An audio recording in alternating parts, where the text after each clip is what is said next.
Petit message pour la jeunesse africaine. Tu es jeune africain, tu es un béninois ou bien tu es de n'importe quel continent africain et tu as au fond de toi un projet, c'est-à-dire tu veux un jour voyager. Tu rêves de voyager, de quitter ton pays. En attendant que ça ne se réalise, voici les deux conseils que j'ai à te donner. Tu sais, moi j'ai pris avion dans ma vie pour la première fois en 2018. Ça, c'était pour aller en Tanzanie, pour un forum sur l'agriculture. Et là, j'ai constaté que j'ai pris Air Rwandais. J'ai constaté qu'à Kigali, qui est la capitale rwandaise, ce pays qui parlait français il y a 20 ans, personne ne me répondait en français. Tout le monde parlait l'anglais. J'ai déjà compris ça. Même à Douala, tout près. Mais quand je suis venu en Tanzanie, j'ai failli rater mon vol à cause de la langue. Il a fallu attendre jusqu'à ce que quelqu'un qui parle un peu le français est venu m'écouter, me dire là je voulais aller et m'ont pris. J'ai compris ce jour-là que, depuis 2018, qu'il fallait forcément apprendre l'anglais. De retour au pays, je me suis mis dedans, je me suis engagé à apprendre l'anglais, parler.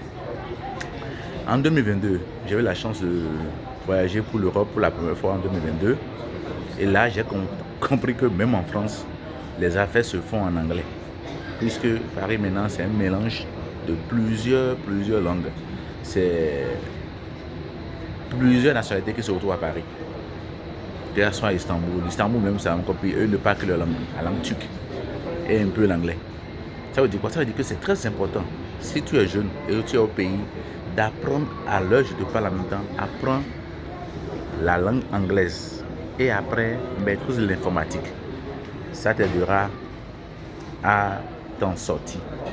Aujourd'hui, quand tu voyages pour l'Europe, tu vas constater que la plupart des aéroports, il n'y a pas des gens qui vont te positionner. C'est à toi-même de lire sur le tableau pour voir les rendez-vous, qu'est-ce qui se passe, comment les choses se passent. Personne ne te parle quoi. Donc si tu es quelqu'un qui n'aimait pas entendre l'informatique, ou bien tu faisais un peu le genre ouverture pour l'informatique, tu risques de rater ton vol. Alors voilà les deux conseils que j'ai à te donner. Un, fais tout possible, commence par apprendre l'anglais, parler.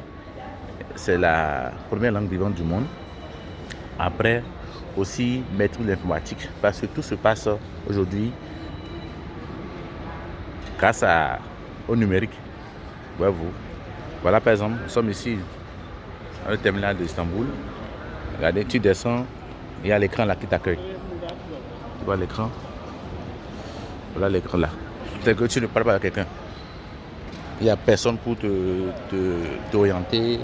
C'est toi-même, tes expériences, tes vécus quotidiens qui vont t'aider à t'en sortir.